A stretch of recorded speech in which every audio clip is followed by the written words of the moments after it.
उद्धव ठाकरे यांच्या भेटीच्या संदर्भात महायुती आणि महाविकास आघाडीच्या नेत्यांनी नेमकी काय प्रतिक्रिया दिली आहे बघूयात। दोन्ही राज ठाकरे आणि उद्धवजींना ते एकत्र भेटत आहेत। तो आता आज भेटत नाही, ते रोज लग्नात भेटतात। मला वाटतं मध्यंतरी कुठल्या लग्नात सणासाठी भेटतात, गणपती करता भेटतात, ते भेट जाऊच राहतात। त्यांनी काही नाही असं आता ते काय भेटतात ते त्यांना विचारलं पाहिजे ना। त्याचा परिणाम होतो तुमच्यावरती, महायुतीवरती परिणाम होतोय? महायुतीवर कुठलाच परिणाम नाही। महायुतीवर परिणाम हे विधानसभेने दाखवून दिलेला आहे। मला असं वाटतं का या संदर्भामध्ये महायुतीच्या सर्वच नेत्यांनी सांगितलेलं आहे का दोघं भाऊ जर एकत्र येत असतील तर सर्व महाराष्ट्राला आनंद आहे।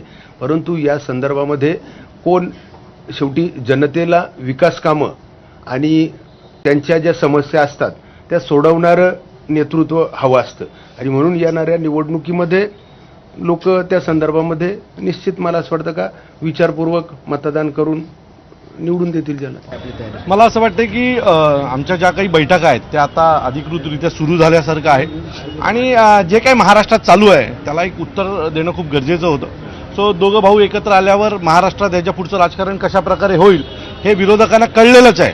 तो आम्ही आमच्या तयारीला लागलेलो आहोत आणि नजीकच्या काळामध्ये महाराष्ट्र नवनिर्माण सेना आणि शिवसेना दोन पक्ष एकत्र आल्याच्या नंतर काय घडू शकतं हे संपूर्ण महाराष्ट्र आणि संपूर्ण देश पाहिल्याशिवाय राहणार नाही। सो त्या दृष्टीने या बैठका आमच्या आता सुरू झाल्यात। ज्या वेळेला दोन भाऊ एकत्र आले तेव्हा तयारी सुरू झाली। आता दिसतोय ना अविनाश जाधव राजन विचारे बरोबर आहे, अजून काय पाहिजे?